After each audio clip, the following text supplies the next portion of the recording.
Kaidah ke-1. Setiap suku kata yang diawali dan diakhiri dengan konsonan, cukup dituliskan konsonannya, tidak diberi saksi. Contoh: tempat, hampir, pintar, tangkas, cermat. Kaidah kedua, bagian A.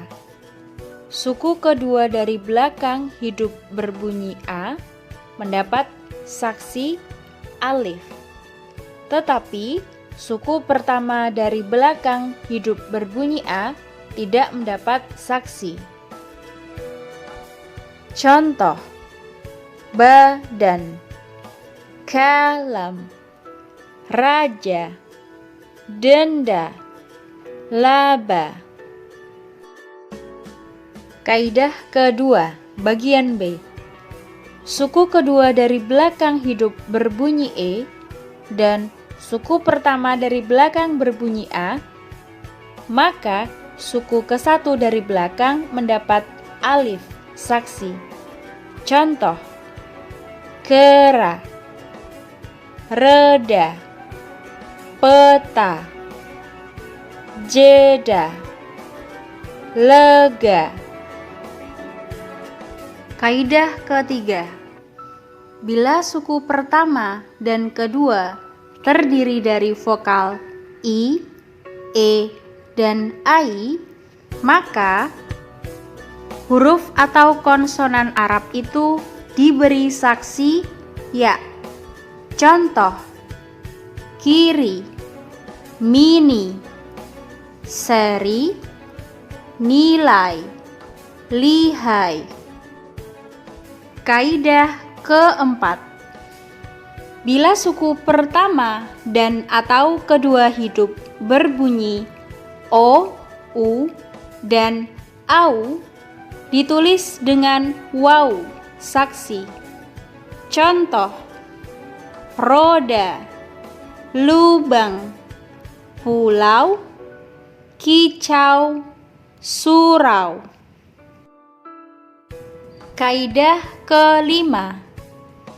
Bila suku terakhir berbunyi wa, ditulis dengan huruf waw dan alif. Contoh: dewa, bahwa, kecewa, jiwa, siwa. Kaidah keenam. Bila huruf awal pada suku kata pertama terdiri dari vokal, maka A. Kalau vokal itu terus diikuti dengan konsonan, maka dituliskan alif saja. Contoh: antar, intan, untung, unta, enteng. Kaidah ke-7. Bila suku kata satu dengan yang lain berbentuk AI dan tanda hamzah diletakkan di atas waw sesudah alif saksi untuk bentuk au. Contoh: kail, il diberi hamzah, saing, sau, mau. Kaidah ke-8. Bila suku kata satu dengan yang lain berbentuk IA, maka penulisannya dengan cara menghubungkan huruf ya dengan huruf sesudahnya, atau boleh dengan memberikan tanda alif gantung di atas ya. Contoh: dian.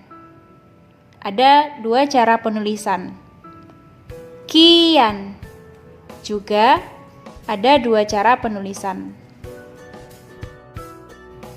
Kaidah ke-9.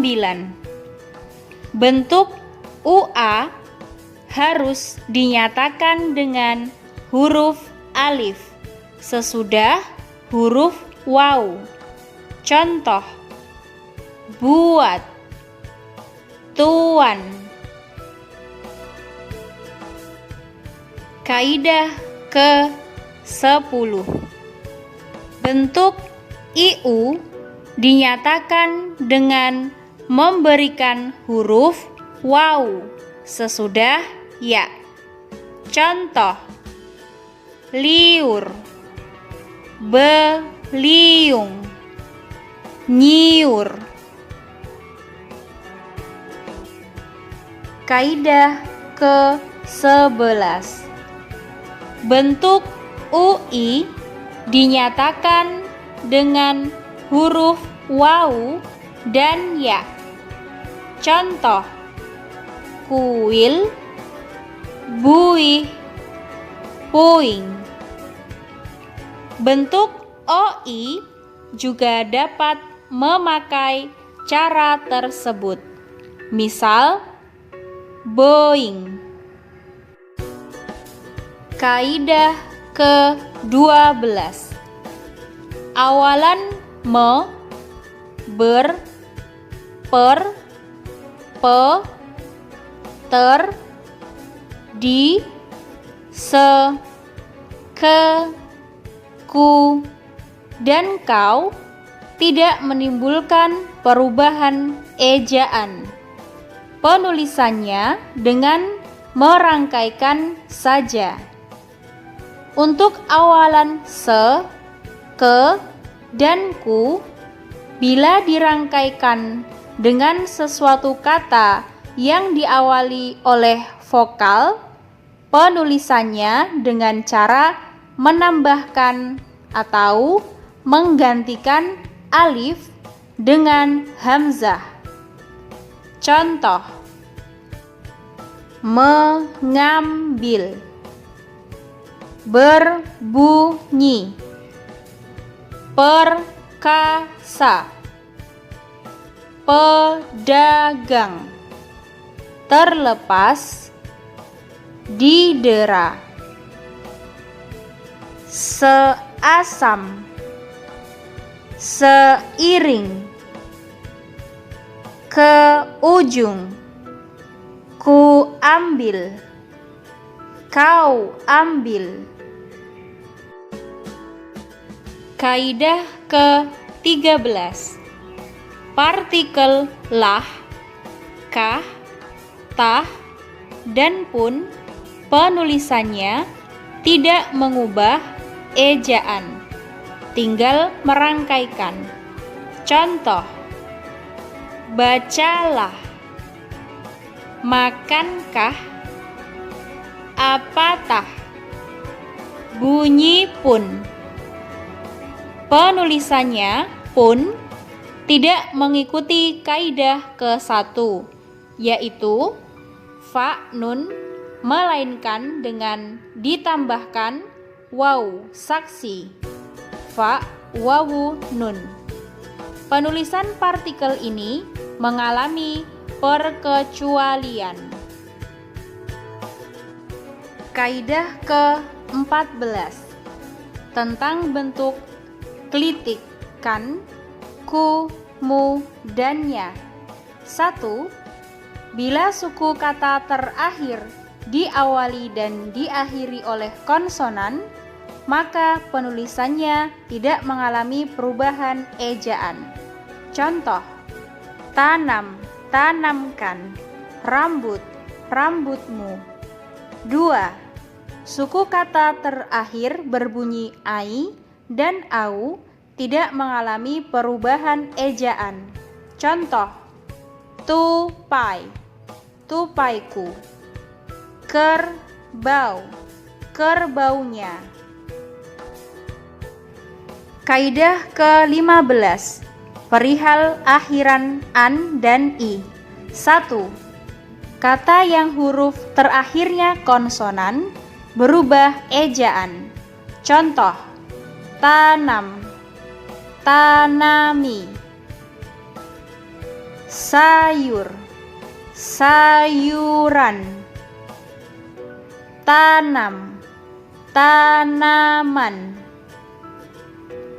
2. Kata yang huruf terakhirnya terdiri dari vokal A mengalami perubahan ejaan dan penulisannya disertai dengan huruf hamzah.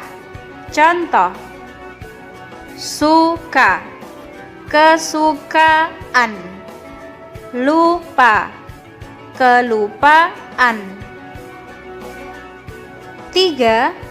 A. Kata yang huruf terakhirnya terdiri dari vokal U mengalami perubahan ejaan dan penulisannya disertai dengan penambahan huruf alif. Contoh: ramu, ramuan. B. Akhiran I merubah ejaan bila disambung dengan vokal U. Penulisannya dirangkaikan saja. Contoh: ramu, ramui. 4. Vokal I bersambung dengan akhiran an mengubah ejaan. Penulisannya dengan cara merangkaikan saja atau dengan menambah alif gantung. Contoh: duri, durian. Gali, galian. 5. Akhiran an dan i mengubah ejaan bila disambung dengan diftong ai dan au, tetapi penulisannya ke dalam huruf Melayu a dan i, a dan u dipisahkan menjadi suku baru. Contoh: pakai, pakaian. Lampau, kelampauan. Kelampauan, lampaui, lampaui. 6. Akhiran an dan i tidak mengubah ejaan bila suku kata satu dengan yang lain vokal au atau ai atau yang memakai hamzah. Contoh: laut, lautan. Kail, kaili. Catatan: 1. Huruf P kadang-kadang ditulis fa atau fa, fa titik 3. 2. Huruf G kadang-kadang ditulis kaf atau kaf titik 3. 3. Bunyi NG kadang-kadang ditulis nun titik 3 di atas atau nun titik 3 di bawah. Demikian teknik penulisan huruf Arab Melayu bagian pertama.